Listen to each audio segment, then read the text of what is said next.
Hello, hello. It's Rashida Kamaria Williams, Chief Empowering Officer for Empowered Flower Girl, and I am super excited because we are launching our Be Empowered interview series. Well, I should say we're relaunching our Be Empowered interview series with an amazing guest. Some of you all may know her and be familiar with her work. She is absolutely a gem, and I have had the honor and the privilege of working with her. She is none other than Mrs. Chantia Thompson, and I am super excited to have her as our first guest on the relaunch of our Be Empowered series. So, welcome, welcome, welcome, Chantia. Yay. Yes, thank you for having me, Rashida. Super excited to be here and join you in this space again. Always love sharing space with you and just having great conversations. So this is amazing. Yeah, it's been a minute since we have actually had a chance to sit back and have a conversation. We see each other all the time out and about. For those of you who may not know, I live in the Metro Detroit area, and Shantia and I have uh, really been out there in the community, active, working with youth. And Shantia is just an amazing individual who is making a powerful difference here in the Metro Detroit area and beyond. And I just want to give her an opportunity to talk more about the work that she is doing because I have witnessed such amazing growth, and all of the time I have people asking me about the work that you do. Believe it or not, I refer people to you often for the amazing work that you're doing, not only with She Has Everything, but also Girls Empowered. So, speaking of, could you tell us a little bit more about some of the amazing initiatives that you have going on and programs in particular? She Has Everything, because I'll be honest, I absolutely love that name because oftentimes people are like, oh, I can't have everything. I can't have an amazing career in relationships and be a mom and be a career professional and all of these things. But yes, we can have it all, and we could be there to support one another in achieving those things. Yeah. So I would love to learn more about what you do with She Has Everything. Yes. So she has everything. That is within ourselves. So she came about because I had to sit down with myself and seek within. So it's within that I have everything, not the outside. Uh, We know that the outside can come and go materially. We know that those things are there. They're there. They're not going anywhere. But what we have inside is consistently changing. We're growing. We're adding new additions. We're taking things off. So it's like, no, we sit down and we just realize that we already have everything within ourselves. We have that belief, we have the hope, we have the faith, we have the resilience. We have that within ourselves. And when I started She back in 2019, it was just through my lived experiences. I was a little bit fed up. I had lost my grandmother in 2019. And I'm like, wait a minute. I keep connecting with family and friends who are not helping me the way that I need to be helped in these moments. And that's when I was like, wait a minute, let me seek out a space. The spaces I was finding was like therapy. I don't want to be in a therapy space. So I researched more into what people were doing out of state, what my friends were doing in their states. And I was like, wow, yeah, I can bring that here. I'm not seeing that here. So I started having healing circles. So what that looked like was a group of women coming together over food, non-judgmental conversations in a safe space where we could talk about our feelings, our dreams, our goals, talk about motherhood. I'm a mother of a 22-year-old, and just talk about, clearly look over things we 22 can't. yourself. I Yeah, just we want to look interrupt like and say twins. that. He's my twin. But yeah, just a space for Black women, Black and brown women to come together. Well, all women really was in that space, but it was predominantly for Black and brown women because we needed that safe space. We didn't have that safe space to meet with other women who had that same lived experience. We were honing in on the lived experience, not just the experience in general. And then 5 years later, here we are now. That is awesome. Um, It's something that I always talk about with the girls and young women that we work with in Empowered Flower Girl is having a good vibe tribe. And it sounds like the space that you're creating, especially with the healing circles and just having women come together, provides them with that space. Can you talk a little bit more about um, the type of uh, challenges that women may come to the circles with? I know for me, in my experience, I've had to deal with, grief and loss. As you explained, you lost your grandmother in 2019. I lost my grandmother in 2020 and have lost my mother and brother since then. And oftentimes, just the overwhelm of dealing with Yeah, grief and loss. But can you talk about uh, a little bit the uh, some yeah. of the challenges Well, that absolutely. happen And for sorry to sure? hear about the loss that you have experienced. And that's what we're not coming into our normal spaces sharing is that Yeah, those times, whether they were 5 years ago, 20 years ago, 15 years ago, are still impacting us now if we don't do anything about it. And I'm a absolutely. doula also. So I work with moms who are pregnant, who are new moms, who don't know how to heal from grief and trauma, who don't know and recognize that they have mental health issues and trauma.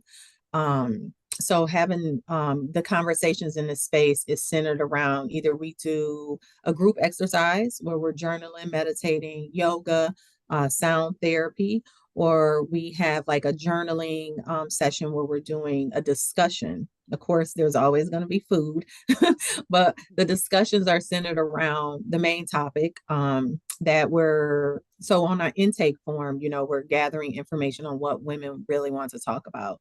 So we're talking about motherhood for the first time. We're talking about grief. We're talking about trauma. We're talking about domestic violence. We're talking about our children. We work with children. A lot of our families we work with, we're also working with their young daughters in our Girls Empowered program. So it's a household healing process, and you have to be ready to do it. Yes. We get families that come in and take a step back, and sometimes we get families just dropping their daughters off because they know that they want their daughters to have some guidance and some extra help within this village.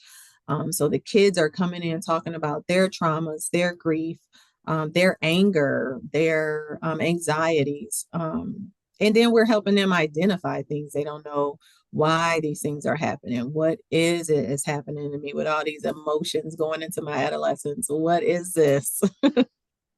Yeah, exactly. Because I have come to realize that not only are young people in a mental health crisis, I was watching the news the other day and I saw a report that there's a youth mental health crisis, but also many parents are feeling overwhelmed, right? They're trying to support their children and young relatives who are going through these challenges, but also who is there to support them. So it sounds like the type of work that you're doing is really helping them and it's intergenerational support. I love Mhm. the concept of having intergenerational connections and community. Yes. So could you talk a little bit more about the work that you do with young people as well? Because I definitely think that it's important as we're working to help the adults, the women, but also uh, helping young people as they transition from adolescence to adulthood. Yes, and that has been my favorite chapter with these teenagers is just watching them grow from shy, just shy emotional beings, which is normal and okay, but just now blossoming and knowing that they have a purpose, knowing that they can control their emotions, knowing that they can only control the things that they control and let things you cannot control go because that's what takes the Uh, toll on you. listen, I feel like you're And talking to me right now. yeah, it's like we got to Uh, let things go if we can't control it. So we're creating safe spaces for them, providing trauma informed care, social emotional learning workshops, yoga, meditation, journaling. They're getting exposed to journaling, something that they didn't know was an option. I'm like, we have these little journals we give them. They just fit in your pocket, so you can take it anywhere. I'm like, pull it out wherever you are, write something down, draw a picture, scribble something down if you're angry. Take those emotions out in that journal instead of conflicting with someone else or something else, which it leads to all other type of issues and problems. So it's like, no, take it out on this paper, get it all out, spill it out, and then find someone to talk to. So we're just space for them to be able to be that village in support with the parents, in support with the schools, to help this child blossom and thrive and live authentic, purposeful lives, and just providing them with the guidance and support on the things that they want to do. We're youth led now, so we pretty much incorporate all the things that the youth want to do, and That's we go great. out into the community and do volunteer work, community service, and field trips. And just our after school program is a lot of fun for the kids, and we really are just looking forward to just this fall and winter with all the fun stuff that we do in the wintertime. Okay, and speaking of which, I saw that you have some programs and events coming up. So, yeah, tell us more about those because I'm really excited. And you know that I'm a huge proponent of recognizing and showcasing young people who are giving back to the community. So, not only the work that you're doing with the with youth, but also some of the empowering and awesome events that we should know about that you're doing. Yeah, so we're having Period Action Day. We've been working on everything for Period Action Day, exposing everyone to period poverty. Yeah. A lot of people did not know that period poverty was a major pandemic in our communities all across the world. It is. So we've been doing a lot of advocacy, a lot of skill building and leadership with the youth to get them out there in the community talking about these things with their peers, so that way we can help them, because if we don't know who needs the supplies. So Exactly. just getting them feeling comfortable talking about menstrual hygiene, pads, tampons, panty liners, all those things. So we have workshops around mental health, that is around also womb care and period poverty and period product use, educating them on the products, letting them know they have options. Yeah. So we have Period Action Day coming up on October 12th. We have a Mommy and Meek event coming up later on this year, where mommies and their daughters get together for a journaling experience over tea time. Love that. Yeah, and it's a really great way for them to bond. We always have a licensed therapist there to lead our conversations and discussions, and they have that safe space to have those conversations. So that's another event we have coming up. We have our annual S.H.E event in December coming up. That's for winter solstice. It's just a big healing circle where we come together for food, we come together for conversation, we come together for networking, and we come together to be vulnerable. And we Okay. show other women who might be there and be quiet and shy. And, when you get around a bunch of women you don't know, you're like, wait a minute, am I supposed to be here? All those thoughts are racing in Oh, your yeah. head. And then you see other women sharing, you see other women being vulnerable and, talking about motherhood, talking about their stresses, talking about, not having enough food in the house or not having enough gas to get to work. That Struggle is helps real, as another, we say. yeah, it helps another woman open up and say, wow, there is someone out there with the same or similar lived experience. It's not just me. Hmm. I can go out and really talk to someone who's not going to judge me, who's not going to belittle me, Oh, who's not going to push me off to the side and say what I have to say doesn't matter. I'm being seen and heard in these spaces, and I'm getting help, I'm getting resources, and I feel powerful enough to use my voice to say I need the help. It's really hard to get to that point where you say you need the help. exactly. And you know what? I'm guilty of it. I've been there where I know I needed help, whether that was, just support, emotional support, even financial support. There's been times where, I struggled and didn't want to say anything because I felt like, oh, okay, I'm an adult. I should have this handled. I shouldn't have to ask for help. But It's we, okay. yeah, it's okay. And we've created these bonds and Mhm. these circles of support and these good vibe tribes. So if you have the tribe, you need to find the strength to be able to ask for that support and help, because there are people Yeah. out there who actually want to help. They're waiting Mhm. on someone to ask Yeah, and it help, right? is.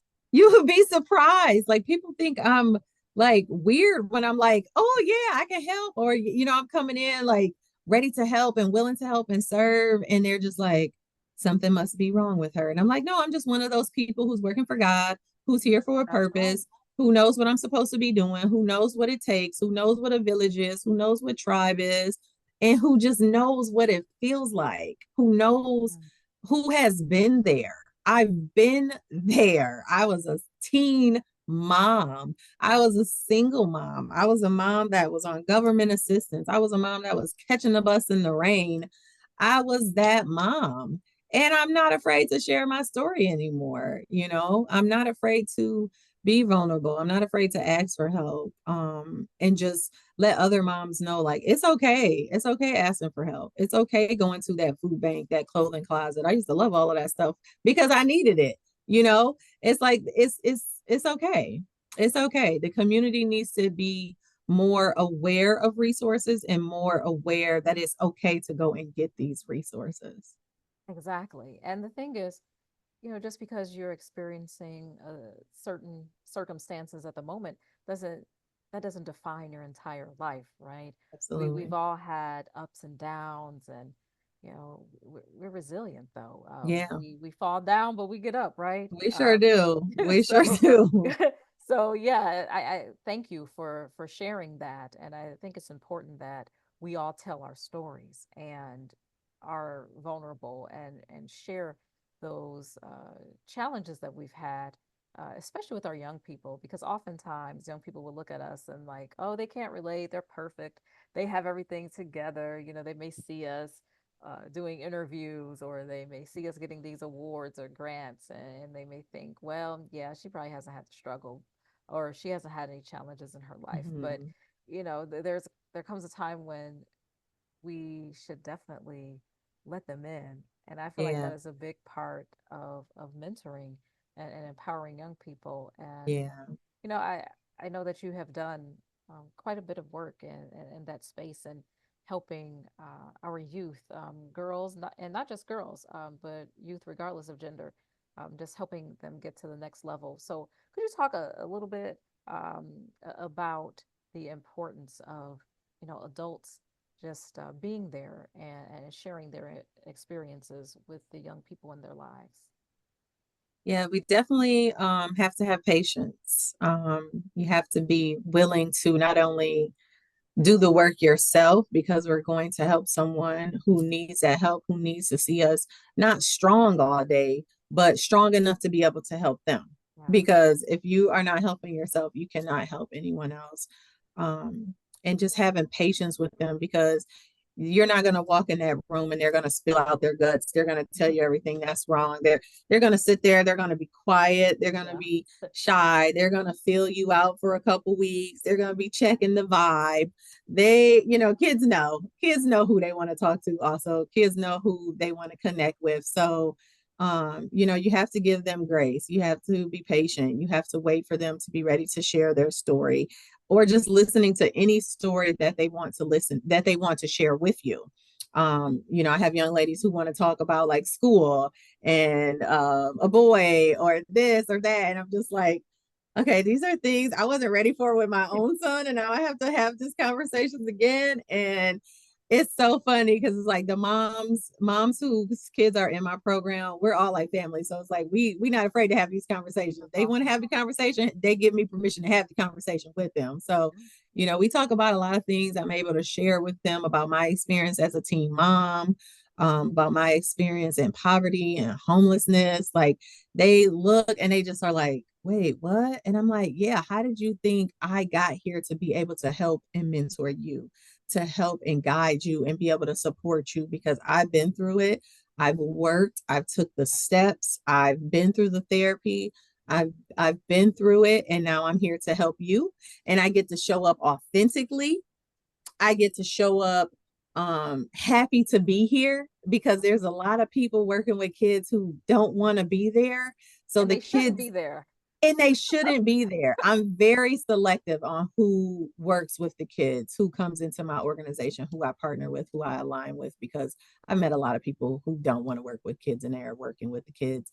And it's actually hurting the kids. Yeah. So when we have kids come through and they're sharing with us and they're finding, which mentor they want to work with and connect with, and we're like, long as someone has someone they can talk to in here, we're good. But if there's someone sitting for too long by themselves, we know this is not the space. We need to come together in a group. They feel more comfortable with their peers Yeah. in that group mentoring session. The one-on-one sessions, they're not ready for it yet. They haven't experienced that yet. They might be a little shy and a little scared. So we just got to remember to be patient with them and to just, show them that we care and that we really love and support them, because they don't know what they're feeling and experiencing, but they're just like, wait, this person doesn't want to be here. This person doesn't feel like, this is a job. I always tell the kids, I don't have to be here. I want to be here. And that's a big difference. So us as community leaders, community members, volunteers, anyone that's supporting a youth or supporting young women, we have to make sure we want to be there, not because we have to be there. We have to want to be there to work in the spaces that we work in, because it is hard. Yeah. It's hard. It is. You've been around a lot of teenagers and a lot of things Yes, in the middle school conversations. students. So Lord. yeah. I've been in conversations with kids where they're like, I don't like you. I don't want to talk to you. Okay, Yes. that's Oh, fine. oh But then yeah. they want to talk to me 2 or 3 days later. Yeah. So, And they that's have their fine. days. For me, it's as long as they're showing up. They, Uh-huh. they may be disgruntled or they may be like, I don't want to be here, Yep. but they're there. Yes. Yeah. And It was that's what like, okay, matters. but you here though. You here. And you the incentives either, because I don't incentivize kids. You have to do the work for the rewards to come. I'm not going to tell you what you're getting before you do the work, because This I've is learned true. that doesn't work either. I've Right. learned that these kids these days, you cannot tell them they're not excited about the pizza, the pop, the candy, this, to that, because they know it's coming. They know it's coming. They want that love. They want that support. Yes. They want that listening ear. Point blank, period. When I sit down and I'm just like, okay, what you want to talk about? What you want to do? And they're like, oh, I get to talk. Oh, I get to, Mm. we can talk about whatever I want to talk about. Absolutely. What you want to talk about? You want to talk about my long day at work? We not about to talk about that. We about to talk about why I'm here, because now I'm happy I'm at work. This is my most happy job that I have. Yeah. So let's have some fun. Let's do the work. And you know what? Having young people to say, oh, I get to talk, I get to share. Because oftentimes people are talking at them Mm-hmm. and they don't have a space to be able to express themselves, right? Even for our students who, and young people who are academically gifted, right? I know a lot of times I've worked with young people who may be the straight A students who may be doing very well, and people just ignore them Yeah. and they don't have the space, even though they're experiencing pressure, right? Pressure to be perfect, the pressure Perfect. to, yeah, Yep. exactly. They experience this pressure to always, do the best, be the best. Uh, and oftentimes they also don't have an outlet. I Yeah. was one of those young people growing up trying to be a perfectionist, and I always had to have everything right. And I put so much additional pressure on myself and often felt like I didn't have anyone to really talk about that until to talk with about that until I met one of my supervisors when I was a teen, and um, she became a mentor and really helped me in my life. So, um, what advice would you have to adults out there? Women, I guess it doesn't even matter. You don't have to be a woman to be a mentor to girls and young women as well. But I want to know, what advice would you give to people who are considering becoming a mentor? I know oftentimes they wait till they have everything together. They think they have it Yeah. perfect. And it's like, no, don't And wait. then, exactly. Don't wait. We need you now. Yeah. This is the call. We need you now. We definitely need more adults, men and women in these spaces. These youth need us more than ever. these kids need us more than ever. This is me pleading to the to everyone watching this. If Yeah, you know someone who is thinking about it, or who is just good with having conversations with people, and people, opening up to them. We see people like that all the time, and we're like, oh, they're really great with people. We got to start letting them know, hey, there's a space for you. It's called mentoring.